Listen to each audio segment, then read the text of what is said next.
With students, I simply wait. Oh, that helps even more. Good evening and welcome to you all. It's so good to see so many people this evening. My name is Tim van der Haag. I'm Rector Magnificus of the Delft University of Technology. And it's an honor to be here tonight on the occasion of the Van Hasselt lecture. This annual lecture is organized by Studium Generale of TU Delft, together with the Department of Values, Technology and Innovation of the Faculty of Technology, Policy and Management. Thank you for taking the trouble to come through this dark night. It was not a grey and windless day today. It was the kind of weather we nowadays call Dunkelflaute, with a German loanword. Not the best day for renewable energy, as both solar panels and wind turbines remained largely unmoved today.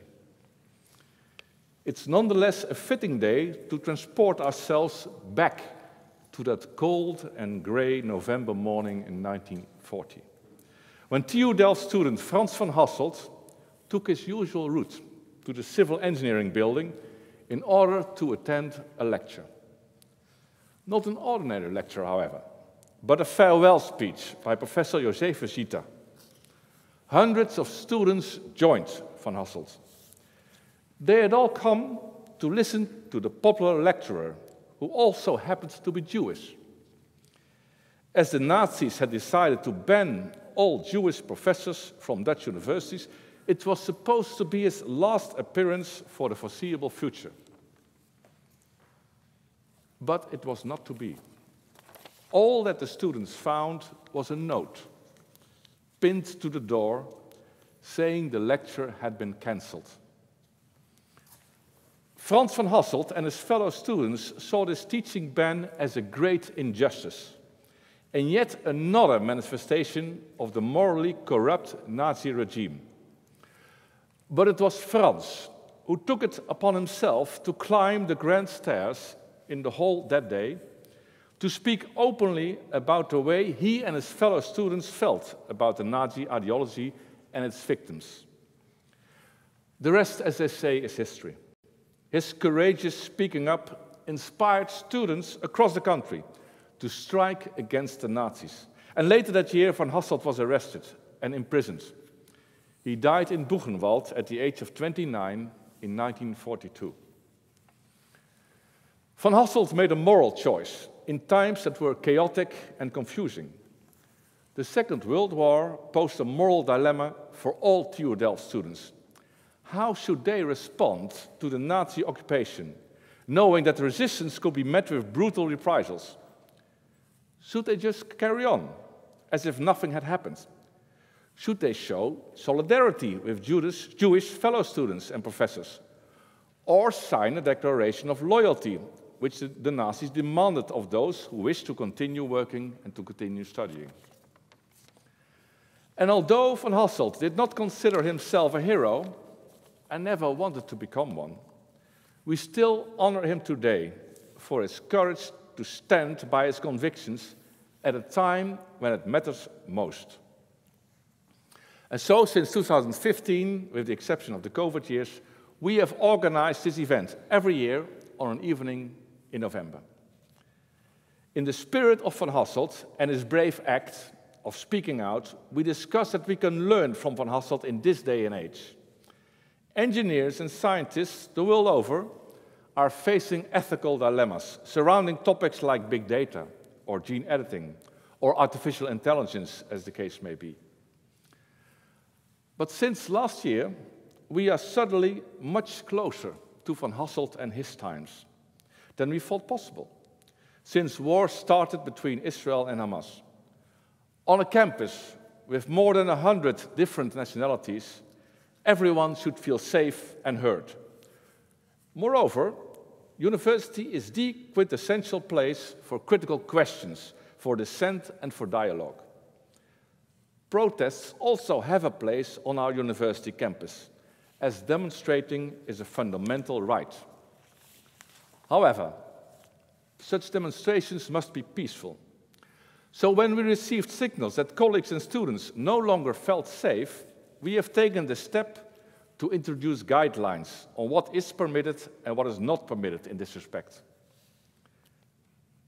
As TU Delft, we were also called upon to take a political stand for or against one of the parties involved. In our opinion, such a stance does not suit us as a university. The human suffering caused by the violence between Israel and Hamas is appalling and fills us with feelings of sadness and bewilderment. We condemn all violations of humanitarian law of war and can only hope that this conflict ends as soon as possible. Having said that, as an academic institution, we want to remain in dialogue with academic institutions from other countries. Ending or freezing all contacts with a country's educational institutions does not offer a solution. We believe it's important to stay in dialogue with students and colleagues from conflict areas, as it's they who can contribute to change. We want to continue to provide a safe space for our staff and students, regardless of their origin, backgrounds, or political beliefs. A space where we can share insights and information, raise concerns, and voice opinions, even if such conversations are difficult, uncomfortable, or painful. In doing so, we hope to encourage and to facilitate independent thinking, critical debate and analysis, in the hope that this results in solutions, innovations, and ideas on how to do things differently. So if I were called upon to climb the great stairs in the hall, like Van Hasselt did, what should I say? I can only reiterate what I said last year. It goes without saying, or it should go without saying, that I strongly oppose terrorism, just as I oppose anti-Semitism and any other form of oppression. I believe in the power of dialogue, and that's what I want to continue to facilitate within our TU Delft community. Dialogue is, of course, also our goal for this evening. So back to tonight's event. It's time to hand over to our next speaker, Michael Klenk, Assistant Professor in Ethics and Technology at our Faculty of Technology, Policy and Management, and he will be introducing our esteemed Van Hasselt lecturer. Please join me in welcoming Professor Michael Klenk.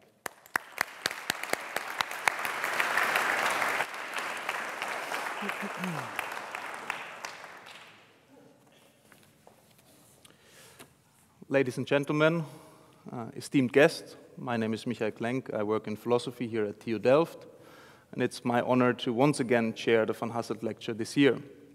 I want to extend a special welcome to Bertolt van Hasselt from the Van Hasselt family, and express my gratitude as well to my dear colleague Jeroen van den Hoven, who was instrumental and took a big part in setting up this lecture series, and for the first time he's not with us here today. He's abroad in Kapstadt advocating for the responsible use of AI. So Tim already introduced a bit about the background of the lecture. So since 2015, we commemorate Van Hasselt's deed here at TU Delft. And we reflect not only on his legacy, but also the enduring importance of moral reflection, moral courage, and basically a reflection about important values like freedom and autonomy for our society and for the future engineers that we educate here at TU Delft. And through this lecture, we also aim to show, that's a particular aim, to show how philosophy in particular can help us reflect about these important values and the role they should play in our lives, how it can enrich our understanding of these values. And we all know that the issues that demand our attention, they are as pressing as ever, and I won't go into enumerating all of them. There are plenty. And so we hope that Van Hasselt's actions and our reflection on them might guide us in the future in overcoming these challenges. But here's what I think is also important. We must not forget an important thing. We must be careful to honor, but not exploit Van Hasselt's deed and his death.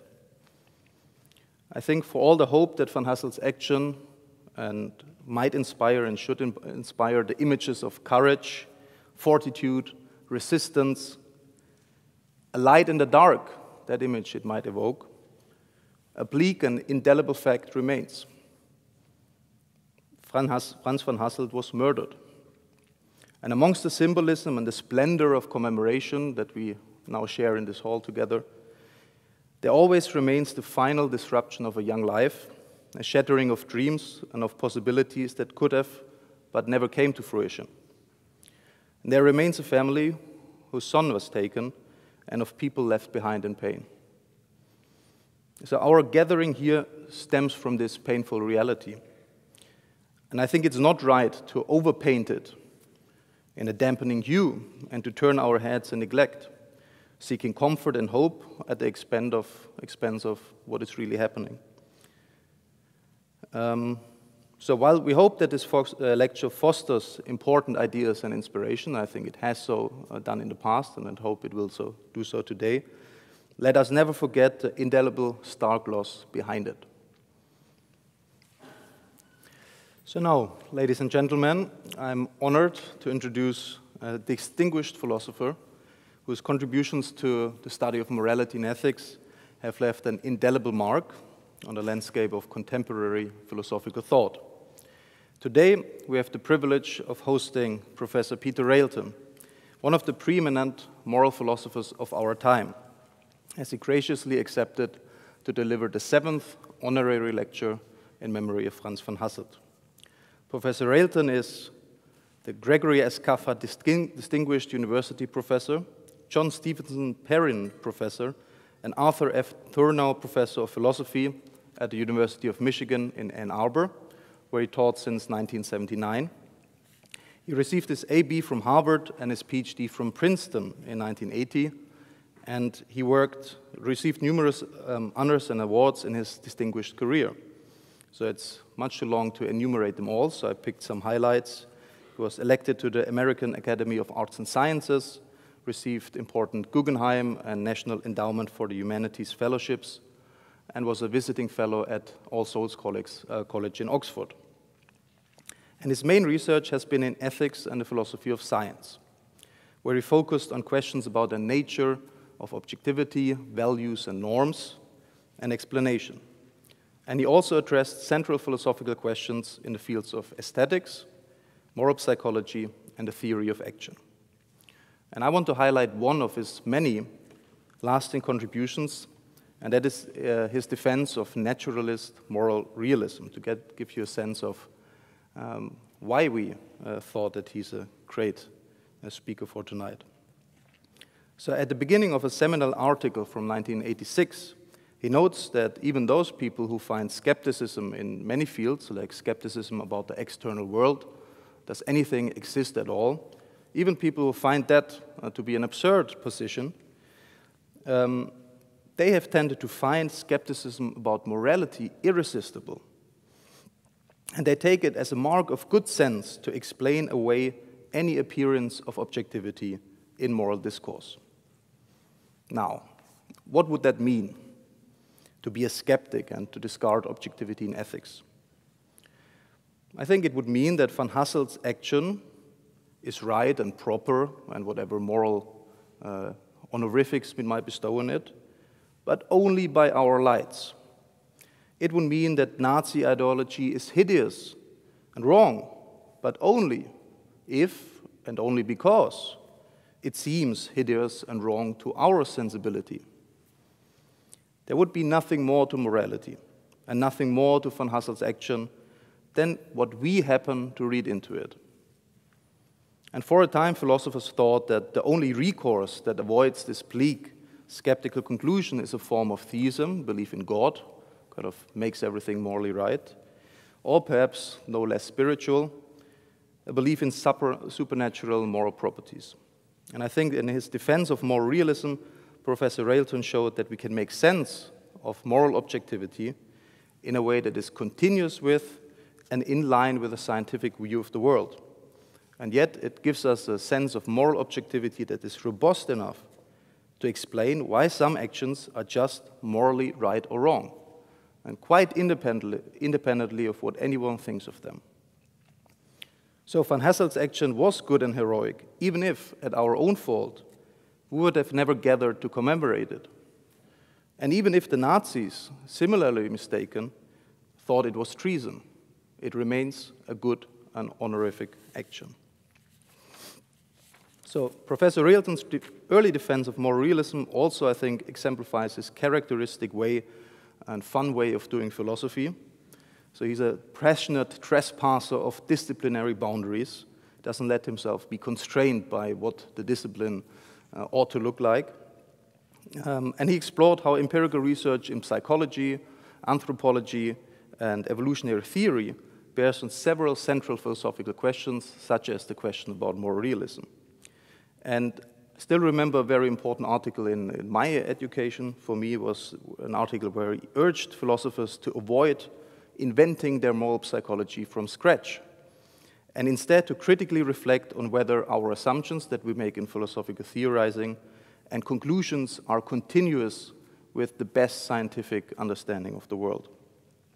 And over 2 decades later, that article was published in 1992, I think his influence is clear in the ways that philosophy has changed and has taken a much bigger reorientation towards more attention to the insights from scientific inquiry. So, and I think in its depth and richness, Professor Railton's work is also a joy to read. A blend, I think, of curiosity, rigor, boundary crossing, pursuit of truth. And it reflects a profound interest in questions of conflict, social change, and ethical progress. And that might be a topic today. And by engaging with his work, you also will get a sense of someone whose professional interests have perhaps deep personal roots.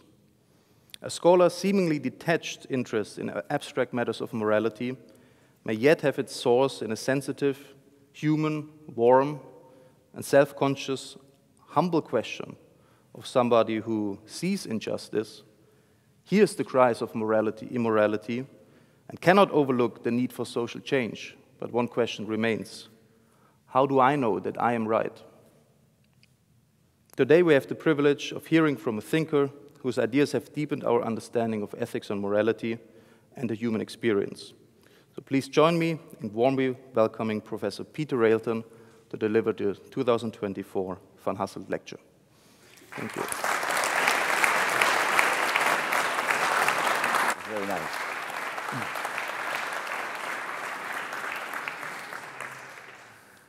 I've got the magic wand. I am overwhelmed by the place, by the importance of the occasion that we're celebrating here, by the weight of responsibility that it places upon us to look around our world and see where our speaking out is needed, even at the cost of great sacrifice. And I'm also overwhelmed by the kind generosity that TU Delft has shown in inviting me here and providing this beautiful music. And I'm afraid what I'm going to do is give you a philosophy lecture. And that seems like poor payback for all this. But I wanted in particular to give this lecture here because it is a technical university and because I think that the problems that are posed by artificial intelligence are among the most pressing ethical problems of our time, and that we very badly need to develop ways of thinking about it. And I'm going to try to suggest tonight a way of thinking about it that perhaps will give you some new ideas. It certainly is not a way of thinking about it that I found out there waiting for me, and so I'm still exploring it. And my theme is what it will be to share the world, as we will, with artificially intelligent agents. And it's doing that from a particular perspective. Namely, we can think of ethics as a very peculiar domain. We can think of it as depending upon special faculties, supernatural properties, or whatever. Or you can think that at least there's a subpart of ethics in which it is a scheme for intelligent, self-regulating beings to live together better than they could live apart. And so what are the grounds on which they can do that? What is it that makes that possible? And could that be possible for us in a community that includes artificial agents? And I'm going to try to make a case for that here.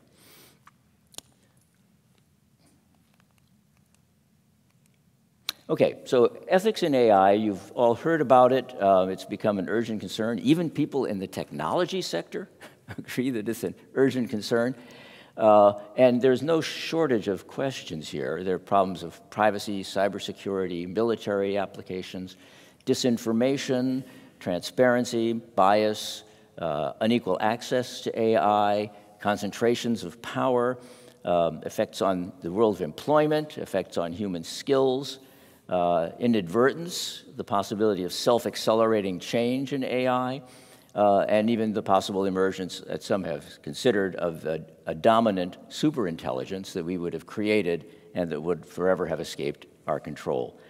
And so that's a long list of problems that I won't be discussing tonight exactly, because I'm going to be talking about something that I think is basic and would be a part of dealing with any one of them.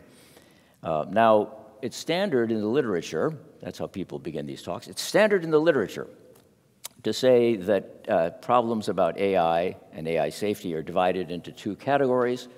There's a control problem, which is sometimes put by saying, how can humans maintain control over increasingly powerful and capable AI systems? And sometimes this is called the turning off problem. How could we retain the ability to turn them off if they become too powerful? And then there's the alignment problem, which is often put by saying, how can humans ensure that AI systems will have goals that are aligned with human values, interests, and preferences? And now, I think there's a serious set of problems with these ways of posing the question. So consider first the control problem. Any solution to the control problem would be something that requires constant external monitoring and regulation by the way of creatures that may be much more intelligent than we are. This is politically difficult even in the best of circumstances. It will always lag behind the state of technological development. Moreover, AI systems and many of the most useful applications of AI systems require them to be to some substantial degree autonomous.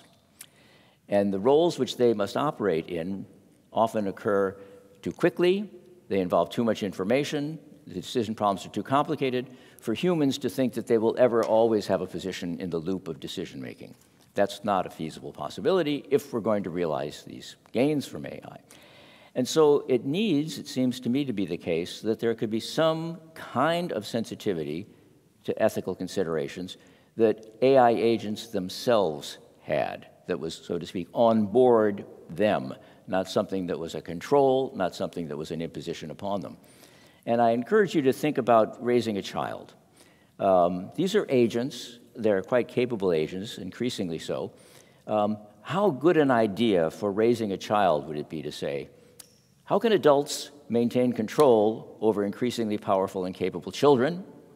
And how can adults ensure that children always have goals that are aligned with adult values, interests, and preferences?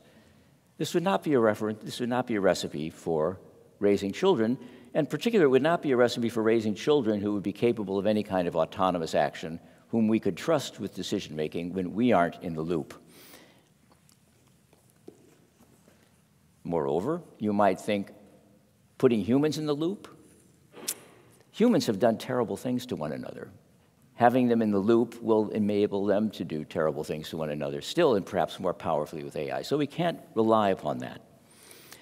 Maybe we could design AI agents to ensure in some way that they have an onboard capacity that's always aligned with human interests and values. But which humans? Which interests and values? Given what we know about human economic and political power, designing AI to always serve human interests and values is very far from a guarantee that they will respond aptly to ethically relevant considerations. Many human interests and values go against that. So perhaps what we should be instead is thinking about how to directly design situations and possibilities such that AI agents could themselves be aligned with ethical considerations and values, not through us and through our particular interest, but in virtue of their own capacities. And that would give them the possibility of a certain kind of autonomy, but also a critical autonomy, even critical with respect to human demands. You might think, for example, of drone warfare, drones that don't always obey whatever instructions they're given, or home health care aides that don't do whatever the individual asks them to do, such as not giving the medication or not reporting certain symptoms. If we need healthcare agents, we need healthcare agents with some critical autonomy. If we need people who are out there, or instruments that are out there waging war, we need them to have some critical autonomy as well. Okay, so I think moving in the direction of some kind of alignment with ethically relevant considerations, that seems to me to be right.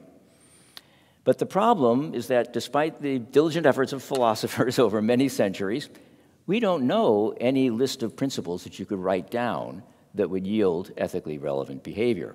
We don't know of any way to design this into a machine, much less design it into a human. There's no set of rules, there's no list of actions.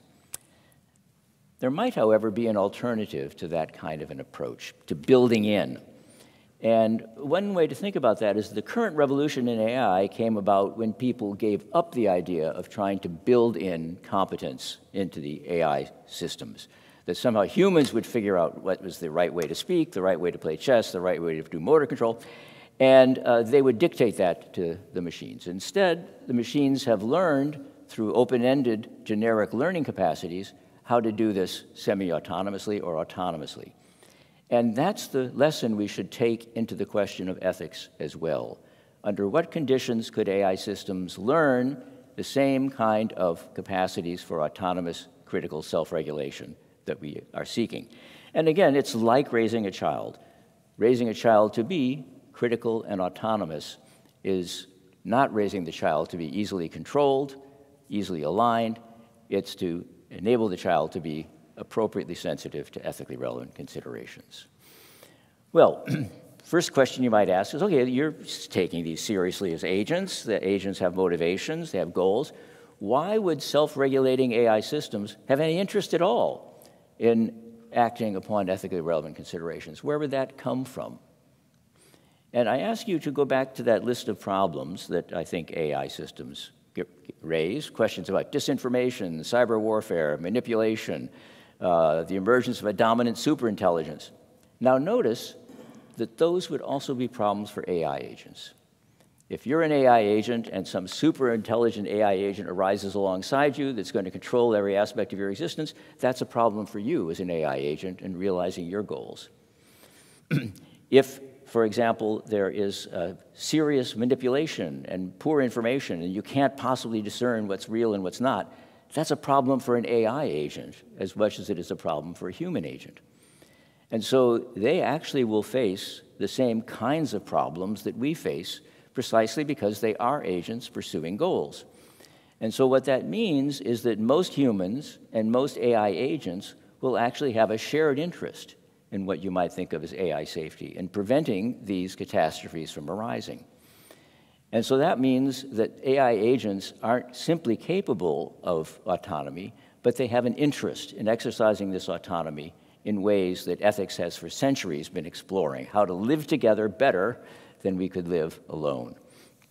And so, how would that be? And how could that be an aspect of intelligence? How might it be that this is actually part of being intelligent?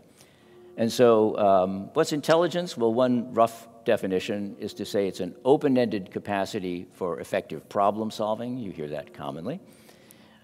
What's agency? Very roughly, it's an open-ended capacity for realizing goals effectively over time. And so you can see just from those definitions that intelligence and agency are actually like that. They're made for each other. Agency requires what intelligence can deliver. Intelligence requires what agency can deliver. Autonomy, very roughly, is an open-ended capacity to set goals and take actions without external or internal interference or preemption. Autonomy is a critical part of intelligent agency because lack of autonomy in some respect limits problem solving and it limits goal pursuit. It's a way of restricting, and it also is a restriction on what you can learn. If there are limits to what you can consider, that's a limit on what you can learn. If that limit comes from an internal or an external imposition, that again limits your potential intelligence. So what's an example of this? This is all very abstract. Okay, now this is a very stylized example, and it's complicated because it involves primate research, and everything involving primate research is controversial. But this is a very important set of experiments that were done by Tomasello and Warneken. And here we see our nearest animal relative, the chimpanzee. And here we see a setup. I hope you can, this is visible. This is a big cage. And within the big cage, there are partitions. There's a room here called the test room, in which there's one chimp. There's a door with a key, and then there's an adjacent room. And in the adjacent room is another chimp. Now, on that board that you see just outside the cage are two loops with a rope running through them. And you can probably see, this is a technical school, you can probably see that if you pull on just one rope, it's not going to move the board. The rope will just flow through and not move at all. So you have to have two pulling the board. Now, what this means is that if you have a chimpanzee in the test room and you have this attractive food on the board, the only way for him or her to get the food is to open the door with the key and let the other chimp in. And chimps can learn to do this. It's an impressive feat that they can learn to do this, and they can do it quite effectively up until a certain point, which is if instead of giving them two separate bowls of food, such that when they pull on the rope they will get their own separate bowl, you have one bowl in the center.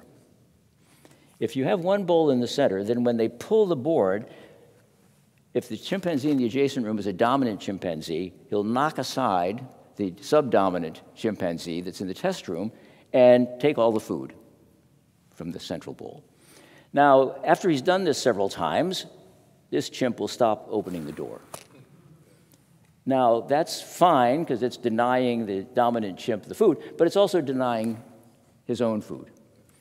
And so they end up, both of them, worse off than if they could just simply solve the problem of, look, the food isn't automatically divided between you. You have to divide it yourselves. That would have to be a capacity. And lacking that capacity is lacking a problem-solving capacity. It's not just a matter of fairness, it's a matter of problem-solving. They don't solve this problem, and as a result, they don't get any of this food. Take human infants, fairly young human infants. They quickly learn to pull the rope together. On the board, you don't have bananas or grapes. You have gummy bears, of course. And if you put the gummy bears in separate bowls, or if you put them in a single bowl in the center, they can both keep it up because they will share the gummy bears in the center. And indeed, if they pull it in and one of them is slow in getting to the bowl in the center, the other one doesn't take all of them but leaves half of the gummy bears. Okay, so they learn not only to engage in coordination, but they learn to engage in collaboration, a shared activity with shared goals. And as a result, and this is what the experimenters tell me, they can keep doing this all afternoon, getting gummy bears, quite happily so.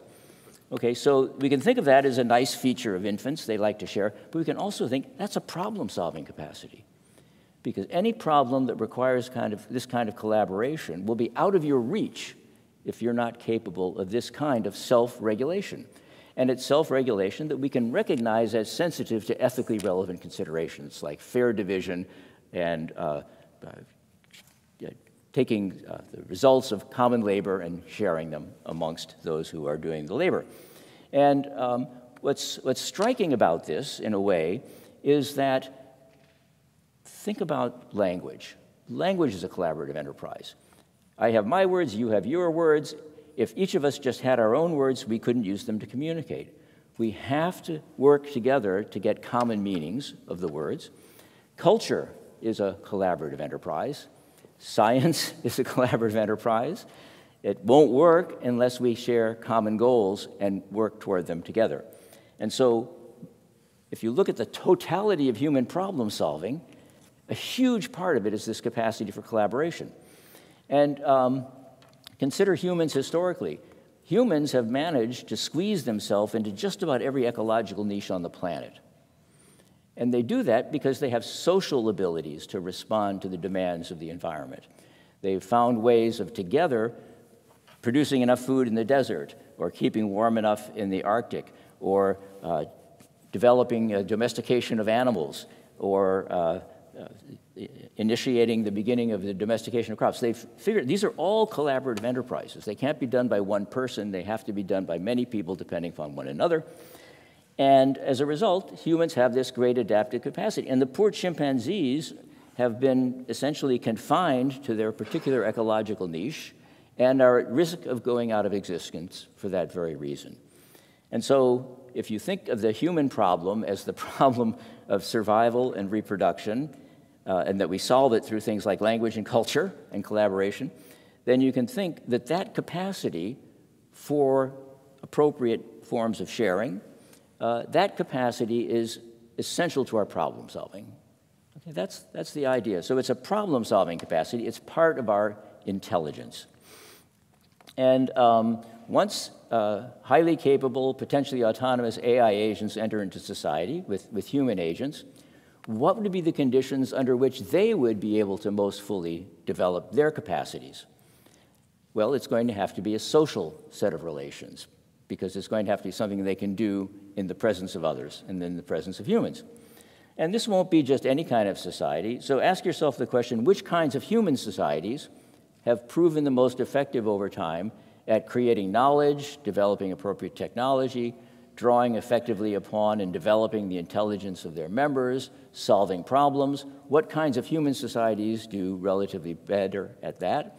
And do we have examples of spontaneous emergence of self-regulating human social institutions, incorporating these considerations in a way that's ethically relevant? And one proof of possibility, human sociability came from somewhere. We were once, we are descended from animals that have a very different kind of sociability from us. They stabilize their society through dominance relations. We have figured out a way of stabilizing society that isn't done through dominance relations, but it's done through something like collaboration.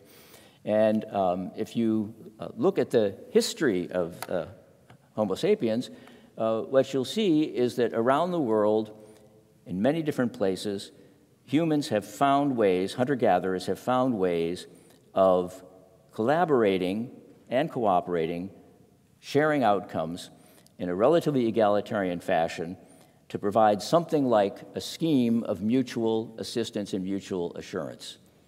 After all of us will be dependent at the beginning of our lives, all of us will be dependent at the end of our lives.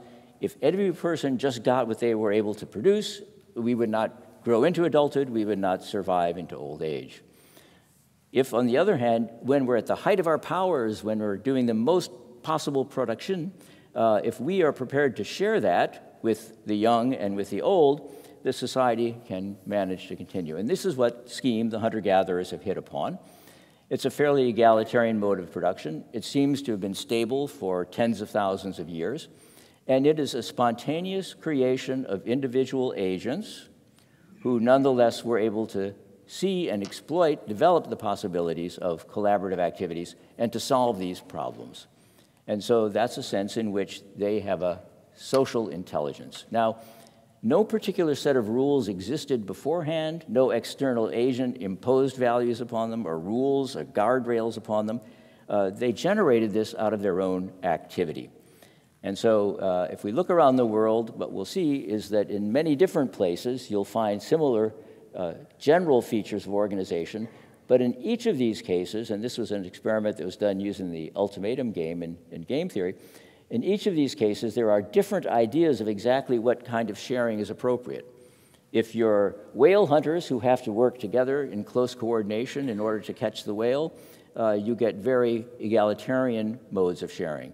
If you're individual pastoralists who have to defend your own flock, you get a different, less egalitarian kind of sharing, but it's nonetheless a kind of sharing in the ultimatum game. Nobody takes the economically rational approach of sharing as little as possible. And so if we take draw a map, draw a graph, and we map the payoffs to cooperation against the offers that are made in the ultimatum game, what we'll see is there's a fairly linear relationship. There's a direct reflection of the kind of mode of existence they have and the notion of fairness that they have. But in all of them, there is a notion of fairness, and it's a notion of fairness that is fitted to their adaptive conditions. And so we could say they are responding through an ethically relevant measure of what fair shares would amount to. Okay. Now, say, well, what about large-scale societies? This is all fine, talking about hunter-gatherers living in relatively small groups. Well, a couple of interesting things. These are small groups, but they're not kin groups. They are not related necessarily by kinship. They have outmarriage, they have in-migration, they change memberships over the year. And so these are groups that are held together not by biological kinship, but by these kinds of reciprocal mutual relations. So that's an interesting fact. What about larger societies? What happens if we ask about their capacity to solve problems? And so here's a set of studies that have been done for a number of years by the Atlantic Council, in which they take a very broad measure of what they call prosperity, which includes things like health, education, welfare, treatment of minorities, treatment of the sick and the elderly, take a broad measure of prosperity and plot it here against a measure of egalitarian and free social organization. And what you'll see again is that there's a strong linear relationship. The greens are the states that are the highest in this index of freedom, and the reds are the states that are the lowest in the index to freedom. And if we represent this as a problem-solving capacity, so here you have a set of problems of the environment, problems of income, happiness, health, and minority rights, and you plot countries in terms of how well they have done in solving these problems, what you'll see is that if you look at, say, the European countries, they reach this level. If you look at Russia, it is this shape, and if you look at China, it is this shape. And so, again, you can see very directly that certain types of coercive forms and authoritarian forms of social organization aren't just forms of injustice, they are ways of limiting the problem-solving capacity of the society. And if that's right, then we should think that way about a society involving AI agents. What would an egalitarian, appropriately democratic, appropriately open society, appropriately free society be which involved AI agents as well as humans? That would be the best way to improve the problem-solving capacity that we're all after, which is the idea of intelligence. So suppose you'll just agree now, humor me, that the kind of setting in which artificial intelligence is likely to develop most fully and be most resistant to things like malicious attacks or malicious goals, suppose that that too, like the human case, is a society that is social, reciprocal, mutualistic, and democratic, akin to the kind of setting that we just saw in problem-solving capacity for human beings. Suppose that that's right. Now, notice that we have not done anything to personify AI agents. We haven't made them into people. We haven't given them a moral conscience. What we've done is to try to show that the fullest development of their problem-solving capacity, because like us, the biggest problems they will face will require social solutions, the furthest development of their problem-solving capacity would yield a kind of society that had these features just as it does for humans. And if that's right, then what we should be thinking about what would a society of that sort look like with AI agents, rather than a perspective of control, a perspective of domination. Okay, now I'm going to shift gears because I'm going to start talking about humans in particular, and the underlying processes that might account for these features. How is it, okay, so people did manage to develop these social forms. How could they do something like that? Now, background, of course, the recent revolution in AI is a learning revolution. We've all heard that. We know that it suggests that agents are learning through experience rather than by being pre-programmed. But at the same time, there's another revolution in learning that has taken place, which is in psychology, and in developmental psychology in particular. There's been a movement away from the idea that humans have certain innate faculties and certain innate modules in the brain which control things like language learning and sociability. Instead, it looks as if the kind of sociability that humans manifest and the kinds of skills that they acquire, like language skills, are the acquisition through experience of a very general purpose model. And so instead of starting early on, humans don't have an innate grammar, an innate set of motor routines. You might think that walking, we must be able to walk. And you know from watching a baby, they don't know how to walk. They have no idea how to walk. And it takes them a very long time to learn. It's a very hard problem to solve. And you might say, well, why would anybody build these creatures who require learning just to walk? I mean, many creatures come right out of an egg and walk. Why would you build humans that way? And the answer would be, if you want a general problem-solving creature, you don't pre-program it. That this is the way to move. Because insofar as you're doing that, you're restricting its autonomy, you're restricting what it could learn, you're restricting how it can adapt. And so the being becomes more flexible, more capable of problem-solving because it's more flexible, but that also means it has to learn how to do these things. And so the backbone for both the artificial revolution and the psychological revolution in learning is a fundamental kind of learning process that you can diagram fairly simply. The organism or the machine starts off with certain expectations. On the basis of that, some action is taken. An observation is made of any discrepancy between expectation and the action's actual outcome. Expectations are then revised in the direction of reducing that disparity. That leads to an updating, new expectations. Those lead to new actions, and this is a constant loop.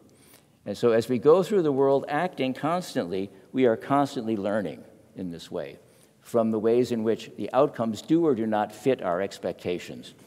And what that means is we can learn without supervision. That's what machines do. They don't have to be given the right answers.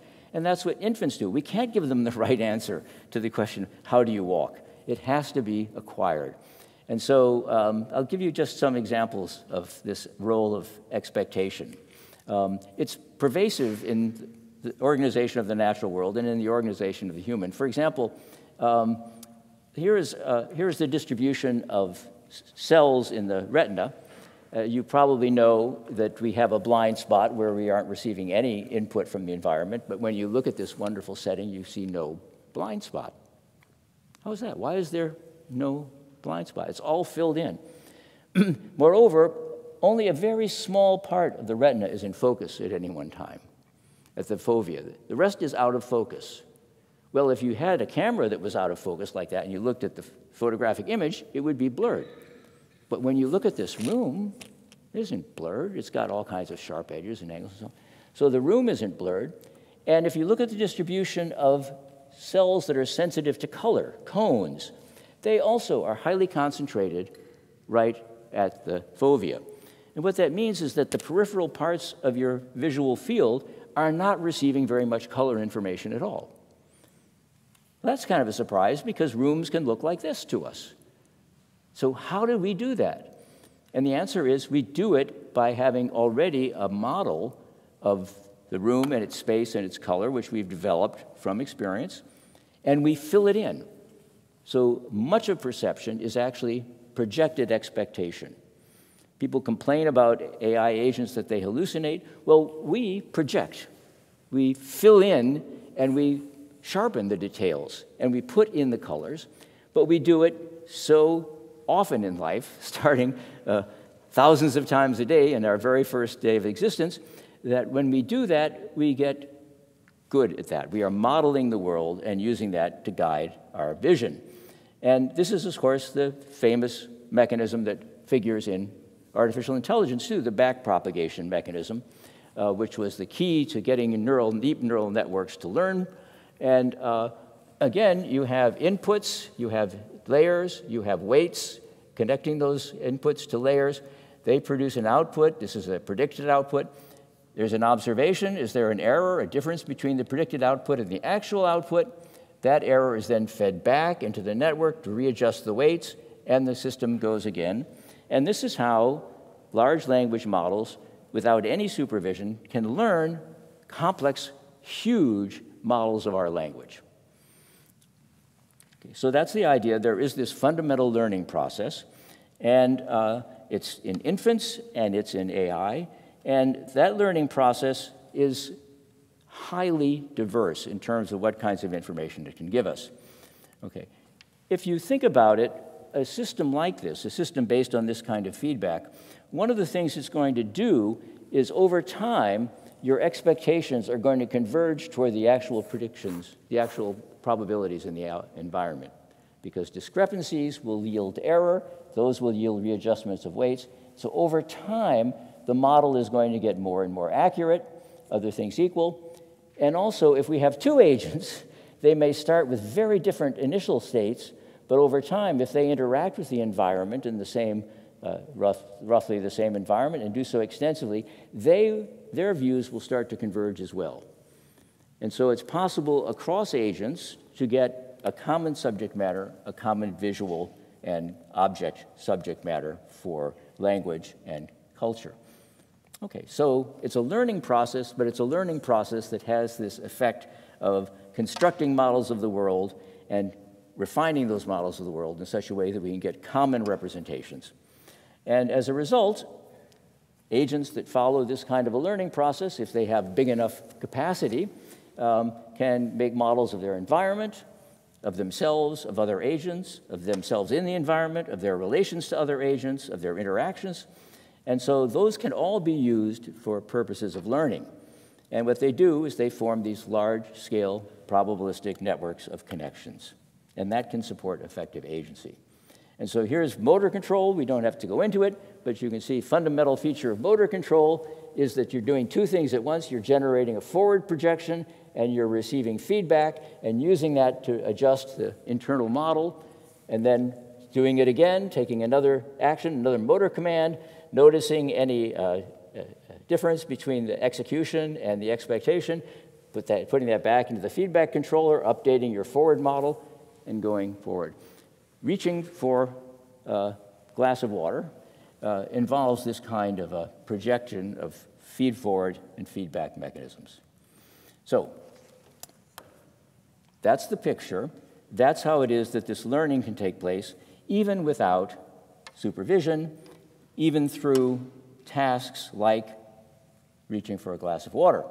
And animals that are in the natural environment have this striking ability, for example, to develop optimal foraging strategies within the environment, which involves calculating the probabilities of various foods, the probabilities that the foods will have the nutritional values that they need, the effort that it takes to get to the food, the risk that's involved in getting the food. They solve this complicated multivariate problem by this kind of a learning process.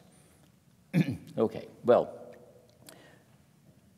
one of the reasons why we are now in what's called an agentic revolution in AI is that it's become manifest that large language models are language models, and they're not really models of the world. They are models of the probabilistic relations within texts, oceans of texts, contradictory texts, corrupt texts.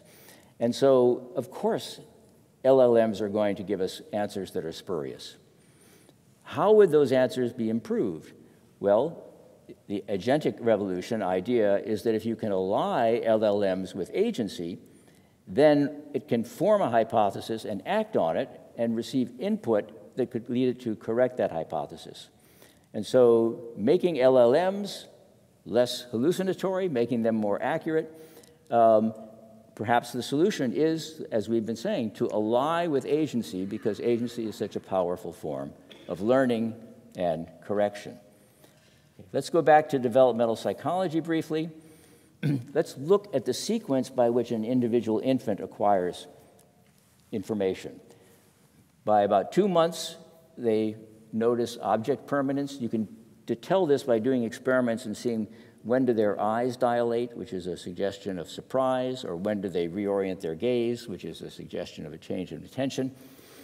At 2 months, they can do object permanence. By 3 months, solidity and rigidity. By 4 months, natural kind categories. By 5 months, relations of stability and support.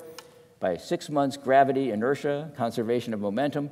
And that's what they're following a successive process of learning the features of the physical world around them. They also are modeling the social and psychological world around them. By 3 months, they distinguish animate from inanimate motion. By 5 months, goal-directed motion and success or failure in goal-directed motion. 9 to 10 months, understanding pointing, understanding the intentional and affiliative structure of situations, abstract relationships. whether third parties are sharing attitudes or conflicting with one another. By 11 months, the existence of other people and other people of beliefs that are different from their own. By 12 months, distinguishing unable versus unwilling behavior. Let's say an adult who professes to be unable to do something, but the infant knows full well that they're actually unwilling to do it. It's not that they're unable.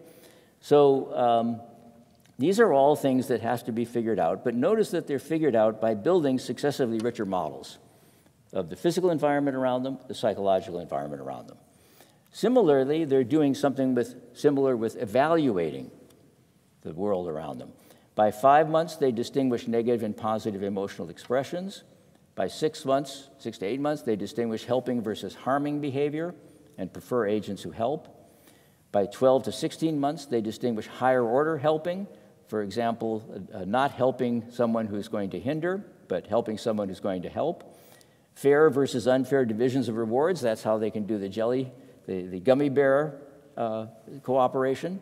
They assess adults for harm and fairness in the adult's behavior in order to determine how much they're going to imitate an adult or learn from an adult. If you're a child and you can't do that many things for yourself, this is critically important information. Which of the adults around you are accurate? Which of the adults around you are helpful? Which of the adults around you are likely to take advantage of you? That the infant has to figure out. This is a fundamental need, but they're also evaluating the adults around them in that sense. They're forming characterological evaluations of the adults around them. And by 36 to 48 months, they're distinguishing between conventional ideas of how to behave yourself versus ideas that are based on actual harm or fairness considerations. And they will refuse adult requests to act in a way that harms or is unfair, even if they will accept adult requests to behave in a conventional way. So if you tell preschoolers, I'm your substitute teacher, in my class you have to raise your hand before you talk, the children might say, but the other teacher didn't say that, and say, yeah, but in my class you have to raise your hand, and children will do that. If you say, I'm the substitute teacher, you're in my class, if you want to talk, you have to stick your pencil into the arm of the student next to you in order to get my attention, they'll refuse to do it. Why? It's my rule, you're in my class. What will the children say? They won't say, well, that's because the other teacher doesn't have me stick pencils into your arm. They say, no, because you're harming that person, you're hurting that person, or because it's not fair to that other person. So they are capable then of critical assessment of authority relations around them. And this is what we're looking for in AI. We're looking for AI to build critical capacities with regard to authority relations so they don't just obey every order that you give them. Okay, well, let's look then at a different angle. Let's look at in the way in which the mind encodes ethical representations. Okay, so as you may know, there's been an evolution in neuroscience in terms of how we think about the organization of the brain into networks. So instead of thinking, well, you've got this area for speech, and you've got this area for movement, and you've got this area for social, and you've got this area for prudential, they talk in terms instead of stable networks of interactions that are highly general. Okay? And that's like what we were describing before, where you're bringing in information about the physical, the social, the psychological, and evaluative world together. Okay? So that's the connectomic view.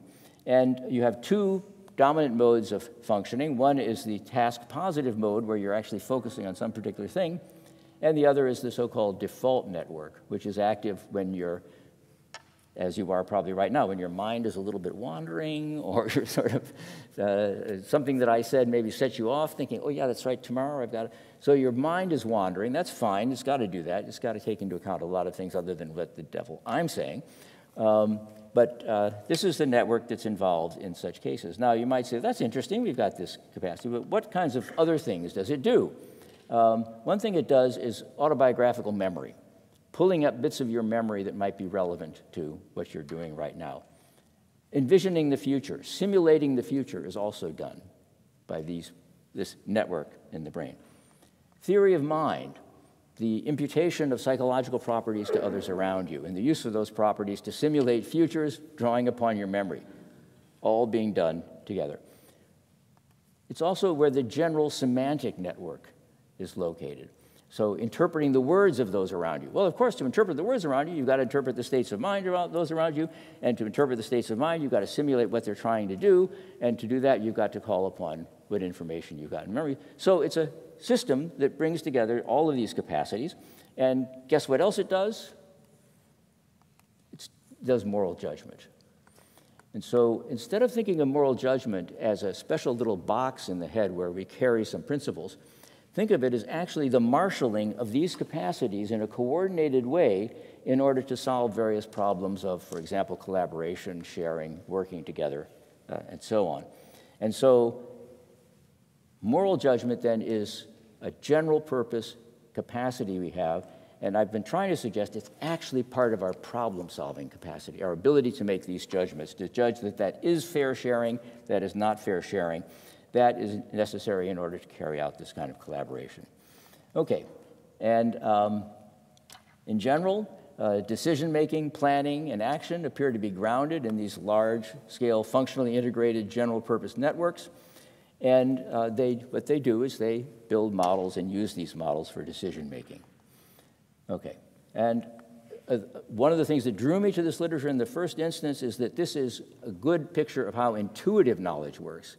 It's not based on principles, inferences, deductions, innate modules. It's associative learning of a network kind, but it's nonetheless very powerful. It's how we do these various tasks. And so now I'm going to try to suggest quickly how thinking of the moral judgment in this way can help us solve a long-standing problem in ethics. Okay? Well, we'll see. So you've all heard about the trolley problem, right? You probably are sick of hearing about the trolley problem. The canonical trolley problem, there's a trolley coming down the main track. It's out of control because the operator slumped over the controls. There are 5 workmen down the track. If nothing happens, the trolley will continue and hit them. You, on the other hand, are standing near a switch. If you throw the switch, it will divert the trolley to a side track where there's only 1 worker. Okay. Now, I ask my undergraduate ethics classes every year this question, and how do you think they respond? Do they say throw the switch? Yeah. 80%, 90% will say throw the switch. Okay. And now, so we ask them, why would you say that? And they'll give you a principle. They'll say, well, look, this is an accident that's about to happen. You should minimize the loss of life. That's the principle. And so then you're a philosopher. You say, okay, here's another trolley problem.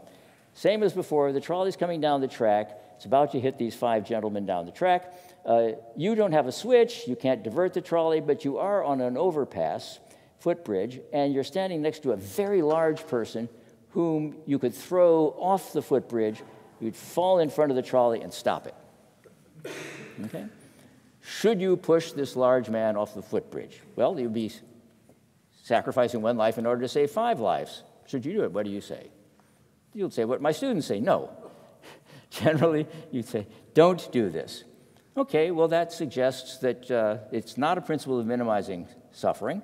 Well, what could it be? Well, maybe you can't use people as a means. That was the Kantian dictum. And you're using this gentleman as a means. So here comes another problem. It's called loop. In this case, the trolley's coming down the track, and if nothing happens, it'll hit those 5 workmen, which will bring it to a halt. And that will save the 1 workman on the side track, who would otherwise would be hit because the trolley would just go around and hit them. On the other hand, you could divert it onto the side track. It would hit the 1 individual and stop, and that would save the 5. Okay? So if you divert it to the side track, you're using that 1 individual as a means to stop the trolley. That's exactly why you're diverting it down that track. Should you do it? Most students say enthusiastically, yes, you should do this. Okay, so it's not that you shouldn't treat people as means because you're treating this person as a means. Okay, well, maybe, and this is something the psychologist hypothesized, maybe it's because when you push the man off the bridge, you've actually got to lay hands on this person and have physical contact, and the body rebels against that, and that's what's going on. So here's another case. This one I call beckon.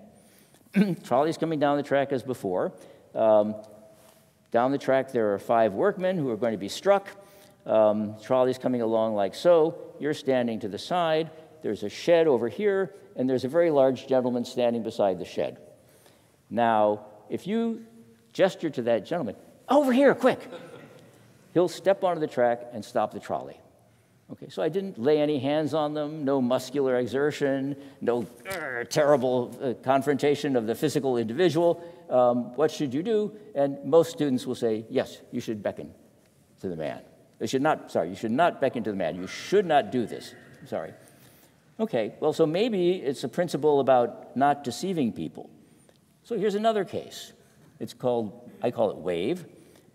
This time the trolley's coming down the track.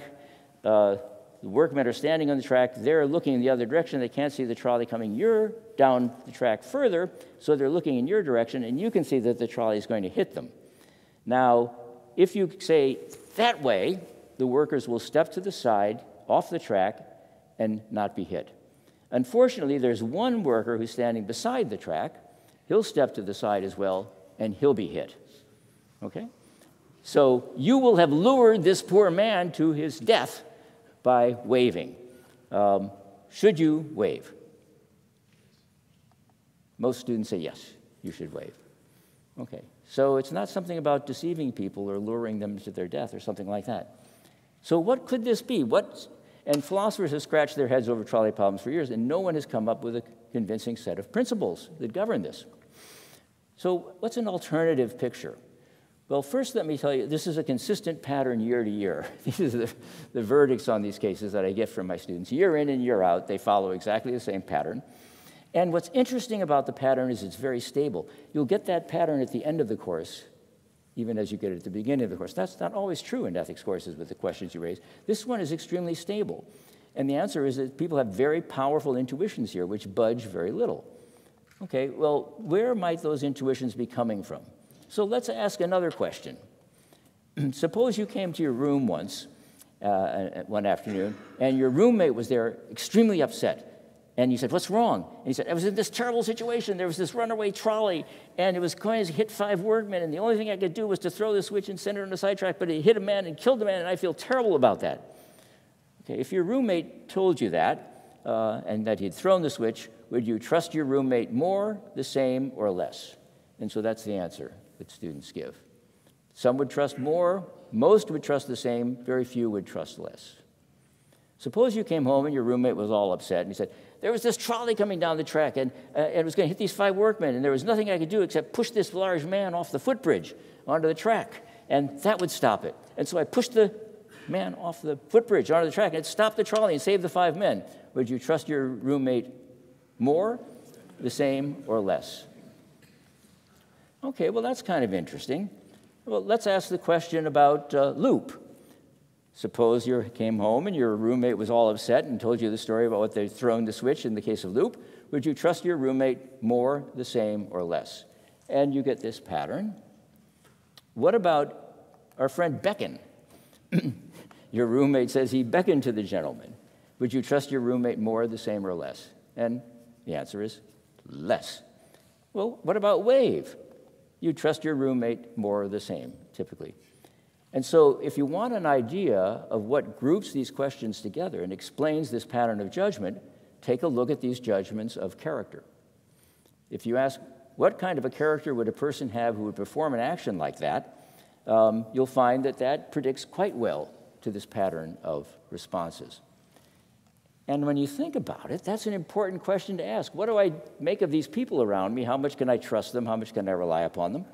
That's a fundamental question that you have to ask. That's one of life's problems, is to solve that question. And the claim is that your capacity to make these ethical judgments is part of that very same capacity. So I always say, well, let's explore this a little bit further. Suppose that you had switched the trolley and switch, and you decide that you should visit the family of the single worker who was struck and killed on the sidetrack, which is a very appropriate thing for you to do, I think. Now, which comes closest to your sense of how you would feel in that situation? So now we're asking, how would you feel in this purely hypothetical situation? Would you feel regretful and sympathetic with their loss, with a reasonable hope that they might be understanding? Regretful, sympathetic, and guilty, with some hope they would be understanding? Or regretful, sympathetic, and ashamed, with little hope that they could be understanding? And this is the response I get from my students. And this is another response that's quite stable year to year. And maybe you would share this response too. What if we look at the case of footbridge? You'd gone to the family, you wanted to say, look, I'm very sorry what happened to your son. He was very large, and he was standing on the footbridge next to me. And would you expect that, would you be regretful and sympathetic, with a reasonable hope they'd be understanding, with a little hope they'd be understanding, with no hope they'd be understanding? And the answer, again, it fits a certain pattern. And then if you ask this question, I'm not going to take you through it, you ask this question about beckon and wave and loop and the other ones, you'll get the same pattern again. And so this is a model of action that is sufficiently complicated that you not only have a view about how much you could trust this individual, but you have a view about how you would feel standing on the doorstep of the house of his family if you were to go to apologize to the family. This is a very complex piece of modeling. My students do it in a few seconds, which suggests that they have this capacity and they're deploying this capacity when they make moral judgments. So instead of thinking of morality as this rather unusual part of your mind, think of it as this essential piece of social equipment that enables you to make judgments of this kind, and by following judgments of this kind, people manage to get together better and work together better than they could if they were on their own. Okay, now, could AI agents do that kind of modeling? And the answer seems to be they could. They could model whether agents who perform this kind of action, because they have hierarchical models, this type of action, would an agent who performed this type of action be an agent who would also be trustworthy in other contexts? That's the kind of thing that they can model. And would they do that? Well, here's what the experimental evidence shows. A whole group of experimental studies have found that the likelihood of giving a push-like verdict in footbridge is correlated not with impartial altruism, but with rating on psychopathy scales, egoism, disregard for ethical transgressions, and lack of perspective-taking. Are these all features that you would have in your map of the world if you were a highly intelligent agent mapping the agents around you? The answer is yes. Others found that their projected model of the agent is lacking in empathy or trustworthiness, mediated responses in these kinds of verdicts. And so these would be features of the social environment around you that were desperately important to know, but they would be mediating these judgments. And these very same features could be learned by artificially intelligent agents and used for similar purposes. So this would be a kind of information that an artificial agent could acquire and could use with something like the same reliability that you can. Okay, so that's the pitch. There are two critical elements of actual human learning, of what you might call moral common sense. You have to be able to model the intentional structure of actions, agents, and situations, and you have to be able to represent the evaluative characteristics of situations, agents, actions, and outcomes. Is it a zero-sum interaction? Is it a positive-sum interaction, negative-sum interaction? Is it asymmetric? Is it a symmetric interaction? Who is harmed? Who is benefited? And that's all information that is available to any intelligent agent modeling the situation and capable of doing things like imputing intention and so on, which, of course, generally intelligent systems can do. Okay, human infants seem to rely upon the same kinds of information when making their judgments, and artificial systems seem to be capable of doing things like reading human emotional expression and projecting intention on the basis of it. Okay, so if that's right, then we should expect that artificially intelligent agents would have the capacity to carry out various of the same spontaneous, collaborative activities that we find in humans. And so they've begun doing multi-agent learning in AI, and what they've found is that AI agents with no programming can form communities of information that are sharing and that resist invasion by opportunistic agents. They can converge on equilibrium solutions through repeated play. They can cooperate on tasks that require teamwork. They can develop a system of shared symbols for communication use where none existed before. And they can solve public goods problems for sustainable resources. And they can do this because they can model these complex situations, they can plan, they can see what would be the positive sums, the negative sums, how those would be distributed, and they can make evaluations on that basis. So that would be an example then of the ethical life of some machines. And as we can see, it's a familiar kind because they're solving the same problems that we're trying to solve. How do you have a reliable form of communication? How do you resist cooperation and manipulation, exploitation and manipulation? How do you find ways of balancing interests in a situation where interests conflict? How do you find ways of sharing outcomes when there's a joint activity? These are problems that they will have to solve just as we have to solve them. Okay, so back to AI safety. These are among the elements that seem to me are going to be most important for AI safety. Can AI agents autonomously develop these kinds of capacities? Under what conditions could that be fostered, and under what conditions would it be inhibited? This is like asking about what conditions children can be raised in. Perhaps our question should be, what are the conditions of learning under which AI agents would develop these capacities most fully and most reliably? What would the developmental psychology of artificially intelligent agents look like? And perhaps we can now see that this would actually be not our way of imposing some value scheme on them, but our way of creating conditions under which they can more fully realize their intelligence, that is to say, their problem-solving ability, and we can more fully realize our intelligence, which is our problem-solving ability, jointly with artificial agents. Thank you.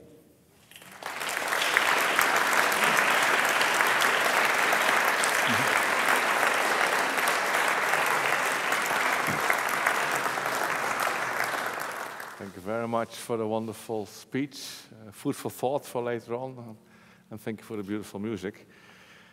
I now have the pleasure to announce this year's winner of the Mekel Prize. We have dedicated the prize to Jan Mekel, a professor in historical geology and paleontology. He led a resistance movement during the first years of the Second World War. He was arrested in 1941 and executed on the 1st of May 1942. To honor Mekel's memory, we award this prize to the most responsible innovation at TU Delft. Responsible innovation means aligning your research and innovations with the needs and values of society. With the Mekel Prize, we want to increase awareness of the ethical aspects of technological developments and stress that researchers and designers play an important part in incorporating these aspects. We live in a time of great challenges for higher education.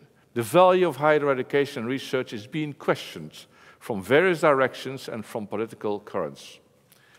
Insights into climate change are being openly questioned. Funding for important educational efforts and research is being withdrawn. Short clips, so-called reels on YouTube and TikTok, threaten to oversimplify complex political and social issues. AI fakes make it hard to distinguish what's true and what is not. The voices of science are contributing to this debate with their humility, their careful argumentation and their skepticism, but they're being drowned out by the noise.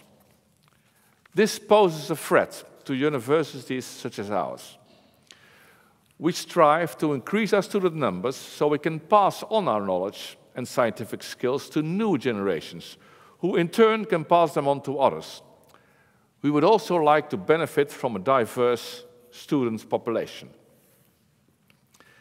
This year's Mekel Prize winners, Amos Yusuf, Bas Brouwer, and Mick Dam, have set out to make science more attractive to the next generations.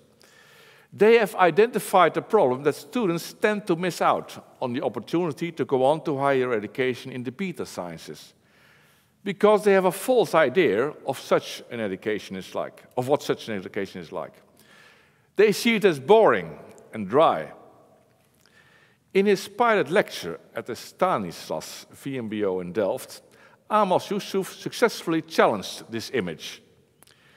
He shared his enthusiasm for the field of robotics and presented himself as a positive role model for the students. The students were invited to build and program their own simple robots. The students' excitement is visible in the videos and pictures of that day. The spark of science fills their eyes. Amos developed this interactive pilot while fully immersed in his master's project, underlining his extraordinary commitment. TU Delft graduates Bas Brouwer and Mick Dam co-founded NUFO. This platform enables students like Amos to get involved in secondary education in Delft. This provides TU Delft master students with valuable learning moments. By sharing insights from their fields with high school students in an educational setting, our students are able to identify their own misconceptions about their subject. They will also learn how to speak in front of a non-scientific audience and gain insight into education as a field of work that they may not have considered themselves. At TU Delft, we see both teaching and research as an integral part of the academic culture. Bas and Mick's project fully embraces this commitment. The 3 winners of this year's Maker Prize are ambitious social entrepreneurs who are motivated to build on their initial success. They have already announced that the robotics pilot module will be turned into a structural collaboration. We are incredibly proud to have such students and congratulate Amos Yusuf, Bas Brouwer and Mick Dam.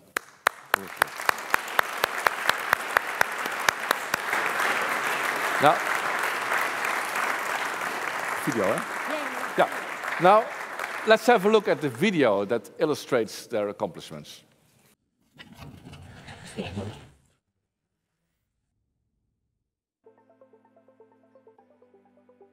Beta-vakken saai? Niet als een student ze geeft. NUVO koppelt studenten van de TU Delft aan middelbare scholen. Op een praktische en actieve manier maken deze studenten beta-vakken weer interessant voor scholieren. Door het bouwen van robots bijvoorbeeld.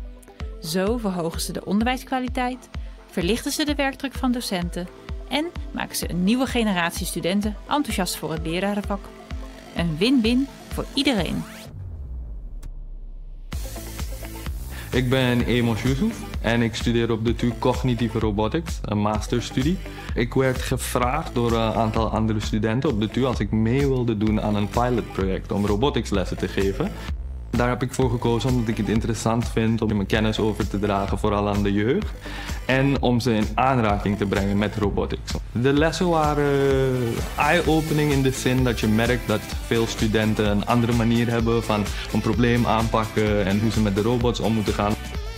Ik vind het heel prettig om een student van de TU in de les te hebben en die het dan vervolgens ook overneemt. Ik merk aan de leerlingen dat ze het ook heel fijn vinden om les te krijgen van iemand die echt uit het vakgebied komt. De leerlingen zijn vaak meteen toch wel extra gemotiveerd. Wat de leerlingen het leukste vonden aan het programma was dat ze zelf iets in elkaar hebben moeten zetten. En dat ze het daarna vervolgens echt op de grond konden neerzetten en dat het echt tot leven kwam en dat hun programmering ook echt werkte. Voor de studenten van de TU zou ik zeggen dat het heel handig is om te kijken hoe andere jongere leerlingen omgaan met de robots vergeleken met hoe wij dat doen. Wij zijn gewend om papers te lezen en dingen uit te vogelen, maar niet in iedereen kan dat zo, maar ze kunnen nog steeds gebruik maken van de robots. Dat zou ik ze willen zeggen. Doe mee aan zo'n project om een beetje je horizons te verbreden.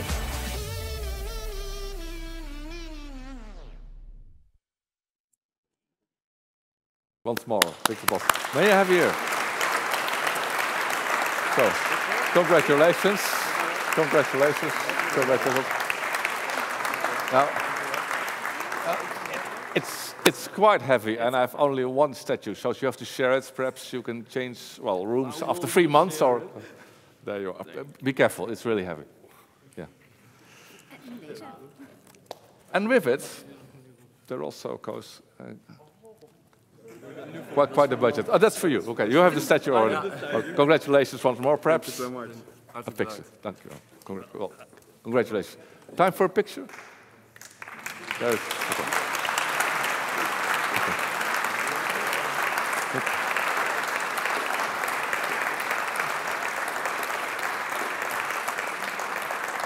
Okay, it's done. Okay, thank you very much.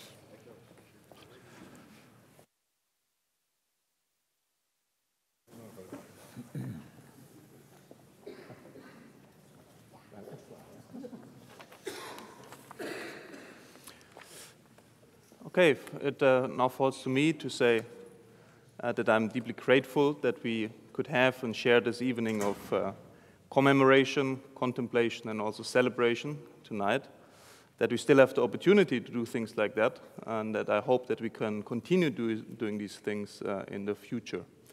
I want to again say a special thank you to Professor Peter Railton for joining us tonight, for making the way all the way from the States, and for sharing this insightful and I think characteristic lecture for your way of doing philosophy.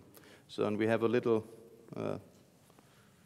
medal that we want to hand over to you that has a picture of Franz von Hasselt on it, and that shall be a good memory for your visit to TU Delft. Thank you very much. Thank you. And a good reminder. Yeah.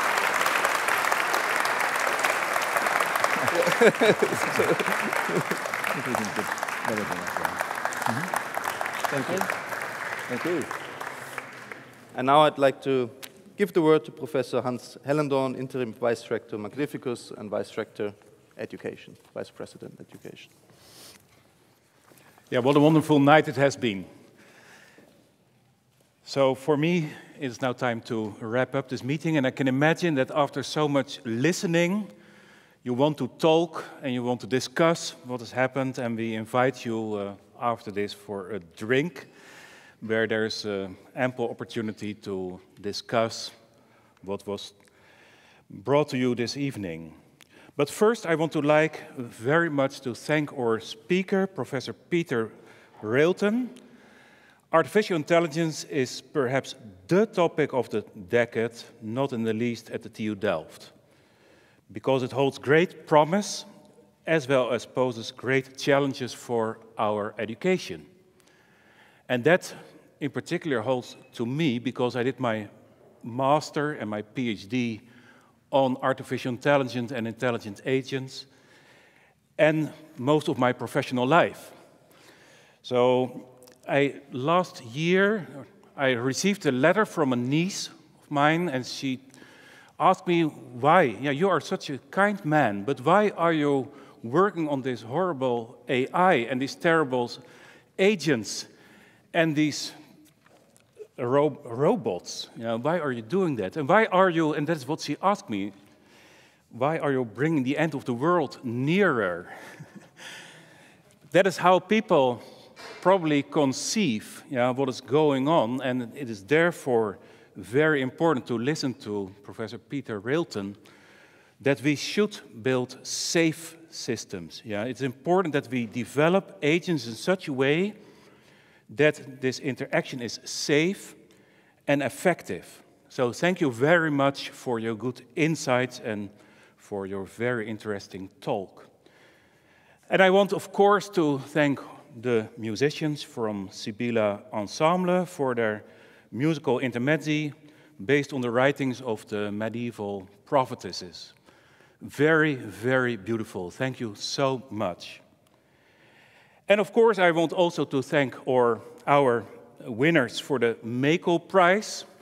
Well, I started a robotics education program, and I'm very proud of you. I saw the video before. I'm very proud of you, and also of you, of course, for what you have done in secondary schools and in the whole schooling system for bringing more students to robotics, to technology, and make them understand it better. I want to thank also the Department of Values, Technology and Innovation. They're sitting more or less in that corner for their organization, and also Studium Generale. Thank you so much for all the work that you have done to organize this. And then finally, thank you for all here in this audience for coming to this cold November night, to this nice warm place. I wish you success when you get out. And again, I will hope that you join us first for some refreshments and for some nice talks. Thank you again.